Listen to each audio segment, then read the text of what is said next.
Inanyayahanan tayo sa ating pangapagbasa, lalo na sa ating Ebanghelyo, na magpakumbaba tayo katulad ni John. John the Baptist make the path of Christ straight. Inako ba ni John? Siya ba'y he proudly say, I am the one who making this way for God. No. He said, even to loosen the thong of his sandals, I am not worthy. Who we are to be proud of, kung ano yung mga achievements na na-receive natin, kung ano yung kayamanan that we possess properties, who we are, we're just only steward. And God is using us to develop kung ano yung mga biyaya na binigay niya sa atin because we are steward. Tayo'y tagapaglingkod ng Panginoon, katulad ni John the Baptist. He make the path of the Lord straight.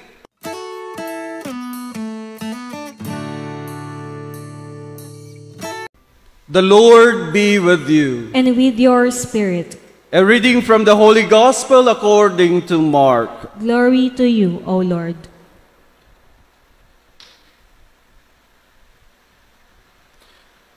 The beginning of the Gospel of Jesus Christ, the Son of God. As it is written in Isaiah the prophet, Behold, I am sending my messenger ahead of you. He will prepare your way. A voice of one crying out in the desert, Prepare the way of the Lord, make straight his paths. John the Baptist appeared in the desert, proclaiming a baptism of repentance for the forgiveness of sins. People of the whole Judean countryside and all the inhabitants of Jerusalem were going out to him and were being baptized by him in the Jordan River, as they acknowledged their sins. John was clothed in the camel's hair, with a leather belt around his waist, and feed on locusts and wild honey. And this is what he proclaimed, One mightier than I is coming after me. I am not worthy to stoop and loosen the thongs of his sandals. I have baptized you with water. He will baptize you with the Holy Spirit. The Gospel of the Lord. Praise to you, Lord Jesus Christ. We are now in the second Sunday of the Advent, and our readings help us to understand on how to prepare ourselves for the coming of God, for the coming of Jesus. The first reading tells us that we need to make the way, the path of Christ, the path of Jesus, straight. And the second reading tells us that we should have the virtue of patience by waiting our Lord Jesus Christ. And through kindness, we can prepare our way towards our heart. And we can see, especially in the Gospel, that we can joyfully serving the Most High in humility. Because in the Gospel, it tells us that John the Baptist, he said that I am not worthy even to loosen the thongs of his sandals. Even us, we are not worthy before God. Sa ating mga pagbasa, tinutulungan tayo na mabigyan natin ng makabuluhan at kahulugan ang ating Pasko. And I think it would help us in order to prepare sa sarili natin, gagamitin natin itong 3 R's na matutunan natin from the theme of the Discalced Augustinians. The first R is return to yourself.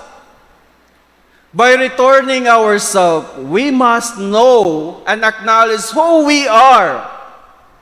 Though we are sinners, we are weak. But ang sabi ng ating salmo, through our kindness, we can persevere and we can wait God our Savior at magkaroon tayo ng salvation by waiting of the Lord as we are preparing also the way of the Lord towards our heart. Kaya sa pagbabalik natin sa ating sarili, titingnan natin ano ba yung mga kahinaan, ano ba yung ating mga lakas, our strength para magagamit natin. We should determine our TGR and TGW. Ito'y natutunan ko nung nagtrabaho pa ako. As we evaluate after launching our projects, we need to determine ano ba yung mga wasto na nagawa natin, the things gone right para maipagpatuloy natin. And if we translate it into our life, meron tayong mga mabubuting ginagawa. And it will bring us into legacy na masusunod ng ating pamilya. And that is what is important. Yung paggawa ng kabutihan. Dahil sa grasya ng Panginoon, maaari tayong makapagpatuloy sa paggawa ng kabutihan, hindi lang sa sarili natin, kundi para sa kapakanan ng ibang tao. And we need to determine our weaknesses because most of the time, we decide through our own decision that God tells us that He is dapat pakaparti siya sa mga desisyon natin sa buhay. Minsan, yung sarili lang natin ang ating nakikinig, ang ating napakinggan pala. Ang ating sarili ang napakinggan dahil most of the time nagiging selfish tayo.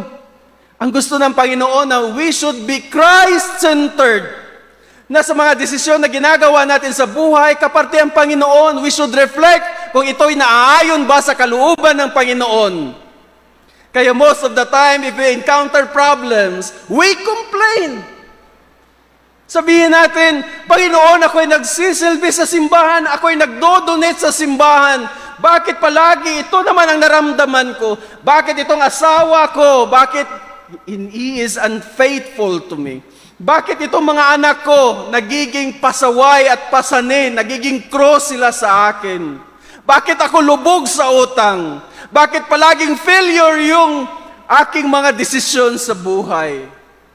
Naisip mo ba? When you decide, kaparte ba ang Panginoon nito? Sa mga problema natin, have we complained? Sana, when we encounter problems, our conversation with God, Lord, sa krus na pinapasan ko ngayon, ako'y may sakit, ako'y may cancer, nawala yung mga mahal ko sa buhay, failure on decision yung business, bagsak ako sa exam. Lord, ano ba ang gusto mong matutunan ko sa buhay na ito? Ano ba ang gusto mong matutunan ko sa pangyayari sa buhay ko ngayon? Let your will be done to me. And let Christ, who is in you, bigyan mo ng permiso na magtrabaho sa buhay mo. Hindi lang kung anong kagustuhan mo ang dapat mong gawin. When Saint Augustine tells us, love and do what you will. Hindi ibig sabihin na ito yung gusto ko. But when we love God, we are inviting that love Himself, which is Christ, to live into our heart so that we can see, return to myself, and I know I am sinful, and I am weak. Binibigyan ko ng permiso si Kristo to control myself. Binibigyan ko si Kristo na magtrabaho sa buhay ko.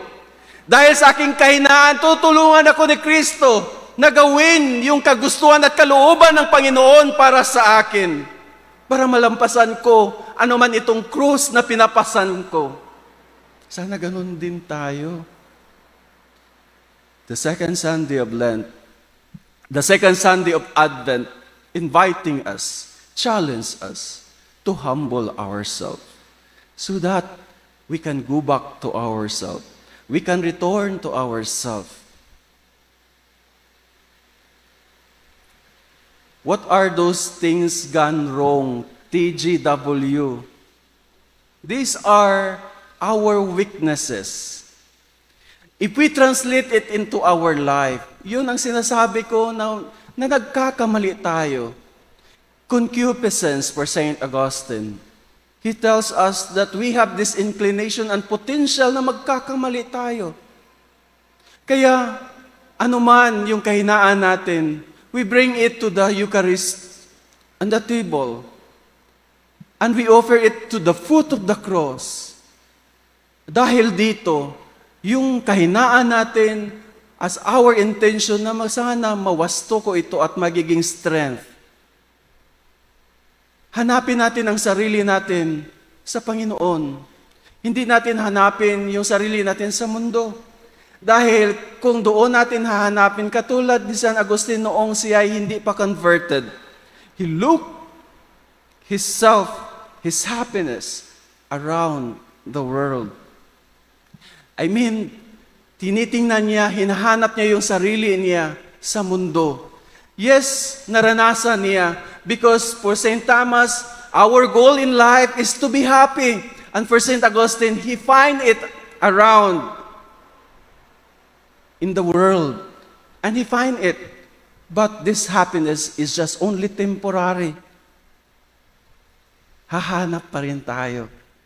Sometimes, kung tayo may problema, gusto natin makalimutan, inom ka ng inom. Yes, nakalimutan mo for this time. Kinabukasan, nadagdagan. Dahil masakit na ang ulo at nandun pa rin yung problema. Kaya pinaalalahanan tayo sa ating mga pagbasa. Sa unang hour, we should return to ourselves. We should examine, we should evaluate ourselves. For Socrates, though he is a philosopher, he is not a Catholic, he is not a Christian, but there is truth in his philosophy. An examined life is not worth living. Kung ang gusto lang natin ang matutupad, kung wala ang Panginoon, yes, temporarily, we achieve something, we will be happy, but later on, we will find the missing piece in our heart. When I was still working, for 18 years I was working as production operator. Every weekend, I wanted to be happy. I go with my barkada, umiinom, nagdidisco sa gabi. Kinabukasan, wala ng pera, masakit pa ang ulo, hindi na makapagtrabaho. And mostly, that's what we need. That's what we look for. Kaya inanyayahan tayo ng ating ebanghelyo na hanapin natin si Kristo, hindi outside sa sarili natin, but hanapin natin si Kristo in our inner self. Kaya sabi ni Agustin, introspection. We need to go back into inside. Kaya as we return to ourselves, we may able to return to our heart. And when you return to your heart, tingnan mo kung kasya pa ba yung sarili mo. Tingnan mo kung ano ba ang loob, ang nasa loob ng iyong puso. Baka ito ay puot at galit. Baka ito ay unforgiveness na walang pagpapatawad. How can you give what you don't have? How can you give love kung puro puot at galit ang nasa puso mo? How can you give forgiveness kung sa puso mo ay puro unforgiveness sa mga taong nakagalit mo? We are challenged to look for God into our hearts. Love and do what you will. Not hindi ibig sabihin na anong kagustuhan natin ay ating gawin. But when you love, you are inviting the love Himself, and that is Christ. You are inviting Him to live into your heart. Kaya katulad ni Kristo na isang Panginoon, He empty Himself so that meron puwang sa puso niya tayong lahat para magkaroon tayo ng kaligtasan at mapatawad tayo sa ating mga kasalanan. At inimbitahan tayo sa ating Ebanghelyo na katulad ni Kristo, we should empty ourselves para may puwang ang mga taong kagalit natin. May puwang sa puso natin ang pamilya natin. May puwang sa puso natin lahat sila na nangangailangan ng tulong natin. So that we can give love to the person. Ang ating salmo, very good ang salmo natin na nagsasabi that through kindness, manatili tayo sa pag-ibig at pagmamahal ng Panginoon. How can we be fruitful kung tayo nakahiwalay sa Panginoon? Inimbitahan tayo na katulad ng vine, ng ubas. Tayo ang mga sanga, si Kristo ang puno. Kailangan ang sanga nakadikit sa puno para tayo'y mamumunga. If we return to our heart, we can return to God, who is, our body is the temple of God. Our heart must be a manger, na doon sana sa Pasko isisilang si Kristo. Na doon sa puso natin, marunong tayong magpakumbaba at tanggapin natin ang Panginoon dahil may puwang siya sa puso natin. And through our kindness, we can sustain. Through the love of God, we can sustain in His love. Iniimbitahan tayo sa pagpatuloy natin ng ating misa na kailangan tayong magpakumbaba. Dahil sa pagpakumbaba natin, makabalik tayo sa Panginoon, makabalik tayo sa ating puso, at we can embrace Christ in our life. Father, paano po namin magagawa? Paano namin maisabuhay ang mensahe ng Ebanghelyo? Simple lang, sabi ni Kristo, you follow that Decalogue. What is that Decalogue? The 10 Commandments. From the, para bang general term, the 10 Commandments, if we can follow that, we are connected with Christ. We are connected with God. But then, He make into a particular. Sabi ng Panginoon, do the beatitude, the 8th beatitude. Now, kung hindi pa rin ninyo naintindihan at hindi pa rin ninyo nagagawa, pinasimplis ni Kristo. Do the corporal works of mercy. And what are those corporal works of mercy? Na kailangan natin pakainin yung mga nagugutom. Kailangan nating painumin yung mga nauuhaw. Kailangan natin pagdamita o bigyan ng damit o suotan ng damit yung mga hubad. Bigyan natin sila na kapamuhay sa tahanan, na meron silang tahanan. At mabisita natin yung mga taong may sakit, lalo na yung mga taong nabilanggo. Father, ang hirap nga ng buhay. Hirap nga kami sa pagkain. Paano pa kaya yung pamasahe papunta ng Antipolo City Jail? Now, we will not talk about from the jail or sa hospital. Tingnan natin yung sarili nating pamilya. Yung lola at lulo mo. Yung mga elders natin na nakahiga.